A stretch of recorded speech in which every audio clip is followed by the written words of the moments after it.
Madeleine McCann vanished from the family's holiday apartment in Praia de Luz in May 2007.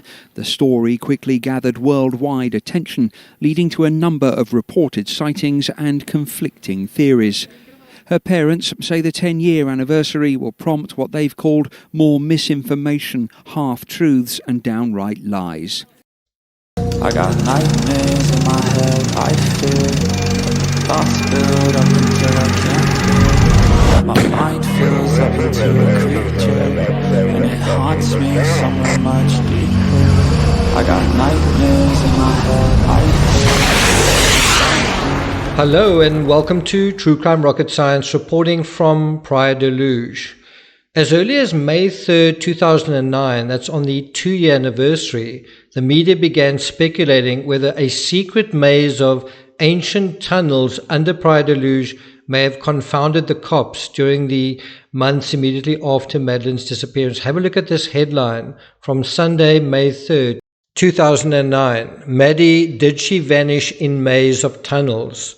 Secret tunnels beneath the Portuguese seaside town where Madeleine McCann vanished 2 years ago today may hold the key to her disappearance. In Luz, the configuration of the landscape, especially the urban landscape, the layout of the little town is quite subtle. There are no straight lines. All the streets approaching the beach curve one way or the other and slope downwards or upwards. There are 3 basic configurations worth noting in Luz, but before we get to that, if you haven't subscribed to the channel, please do. By the way, someone left a kind of a review on X. It's quite interesting. He writes, I finally found time to read Doubt. That's the first book in the trilogy. Nearly finished Doubt 2 and will start Doubt 3 tomorrow. It has certainly helped me think more deeply about the Madeleine McCann case. Superbly written page turner.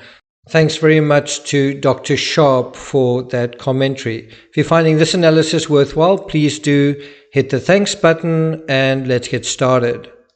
Right, so 3 basic configurations worth noting in Luz are the following. Number 1, up, down. Anyone on holiday in Luz is really here for one thing, the beach. And the beach is always down there.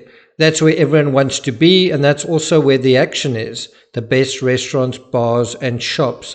It's a surprisingly steep downward slope from the Ocean Club going all the way down to the beach, and by the same token, surprisingly steep going all the way back.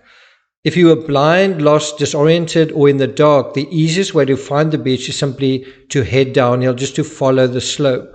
The downhill from the Ocean Club to the beach is steady and consistent. There are no slopes going upward in between. It just goes straight down, consistently down. Also, if you're going down, you know you're heading towards the coast. If you're going up, you're on your way to the hotel. So even if you take a wrong turn and you're on a road you don't know, just follow the lie of the land and you'll get where you need to go in the end. This is quite an important idea intuitively, especially if you're going to intentionally take a wrong turn in order to divert away from someone in the street, as an abductor might. Then there's also number 2, east-west. What's easy to lose sight of is that the Ocean Club is on the western edge of the Luz resort fabric. Literally across the road from the Ocean Club is an open patch of land that was there in 2007. It's still there today, 18 years later. It's about the size of a football field, and from there onwards, there are other open patches of fields as well, and then the urban fabric thins out quite rapidly. The tumble of whitewashed resorts are all concentrated on the area above the beach and to some extent in line with the Roman ruins, the fort, and the church. We're going to be talking about that in a little bit more detail in a moment. Now, west of this area, west of essentially this line, the beach and the resorts, as I say, disappear.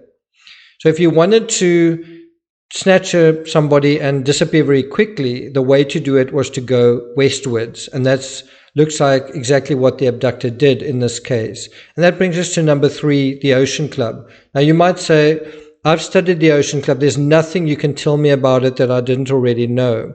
Well, let's test that.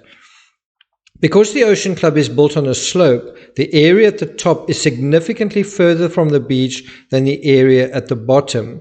There's also a rear entrance. Did you know this? There's a rear entrance at the very bottom to the first tennis courts, and as it happens, the back area of the tapas bar. The distance from the beach to this access point is barely 2 to 3 minutes. How long do you think it takes to walk from the tapas bar to apartment 5A? And how long do you think it takes to walk from apartment 5A via the Smith siding to the beach? Well, I measured it. I'll be sharing that footage with you guys in an upcoming episode. And now the critical question: how long do you think it takes to walk from apartment 5A via the Smith sighting to the beach and back? It's always tempting when stepping into the fabric of a particular case for the first time to be completely influenced by the geography. And while geography is of prime importance in this case, it's easy to forget that the geography here, especially the geography of ancient towns, is often largely a product of history. And the history of Lewes dates back to beyond the Roman era and even the Iron Age, to the ancient Neolithic period, to the Stone Age. Stone Age folks were here long before anyone else, but for various reasons, human beings like the spot so much, they've occupied it virtually without interruptions for thousands of years. And that brings us to the 3 oldest human constructions in Lewes. The 3 oldest human constructions are all side by side to each other, sandwiched into a tiny little rocky peninsula jutting out from the 500-meter long sandy beach. These are in chronological order: the Roman ruins, that's the first one. Did you know over the years the Roman ruins at various times were considered a possible site where Madeleine's remains may have been buried? Consider this: if you had buried her remains in this area where people aren't really allowed to go because it's a historic area, that in a way could preserve the area. You know, no one's going to go there, and so no one's really going to look there. Now, even by the standards of Roman ruins, these are pretty ancient, and the spa is thought to be Carthaginian. That's modern Tunisia in North Africa, and that's part of the Carthaginian Empire.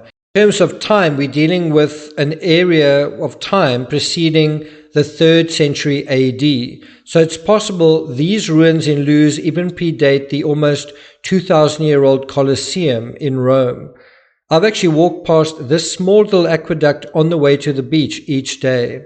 Number 2, the church. Immediately behind the Roman ruins is a 16th century church, Our Lady of Light, built around 1521. Of course, the parish of Lewes is a lot older than this church, 300 years older, in fact, dating back to the 13th century. This church is about 3 minutes walk from the Ocean Club and literally a stone's throw from the ocean. You should recognize it as it features prominently as a rallying point for Madeleine McCann related PR, including anniversaries and including this particular statement. I just want to say thank you. Please continue to pray for Madeleine. She's lovely. From today's service, the thing that we're going to take from this is strength and courage and hope, and we continue to hope for the best possible outcome from this for us and for Madeleine. The 500-year-old church was almost destroyed during an earthquake in 1755. After being rebuilt about a century later, it was again badly damaged during a violent storm in the 20th century and a second earthquake in 1969. And that brings us to the fort. Immediately opposite the church is the fort, built around 50 years after the church was built. Today, the fort is a charming restaurant with views straight down into the sea, and as well as views towards the rockier, less beachy, and significantly less populated west side of Lewes. And now this is the important point I want to make with this video, with this analysis. Once you understand the ancient and less ancient history of Lewes up to the present, it's easier to grasp the reason why the little town seems to have had such a haphazard urban configuration. Whereas modern urban design seems to be mercilessly symmetrical, all those straight lines in concentric grids, all those T-intersections, smooth, straight roads built for fast-moving gas guzzlers, right? 1,000 years ago, the roads were narrower, they were curved and crooked and almost never in straight lines. And these tend to be a lot more charming. These these little human enclaves tend to be a lot more homely and almost intimate than the cold urban settings we live in today, the modern setting. And so here's the insight. This unusual configuration gave Madeleine's abductor a number of advantages. Under the cover of night, and by the way, the lighting right now is a lot better than in 2007 when it was much darker. Under the cover of night and in the off-season, if the abductor heard or saw anyone up ahead, which is unlikely close to 10 p.m., but if he did, he had a warren of little roads and corridors to dart down at a moment's notice. When I simulated the abductor's route recently, and I'll be sharing this footage with you guys in due course, there were always options immediately at hand to divert away from anyone up ahead, a variety of tangents, corridors, paths, or side streets. This allowed the person carrying the child to move from A to B virtually without being seen or intercepted by anyone. The exception to this was a small tunnel just a few meters from Kelly's bar, where for a few meters you have to pass through a short tunnel. There are no side streets, there are no diversions, there are no corridors from that short section. And this is precisely where the most important sighting occurred. I'm not going to take it further than that. In the next analysis, we'll deal with the jogging routes and also the quickest way to the beach if you're jogging, and also where it intersects with the abductor's route. Thank you for listening, and I'll see you guys next time.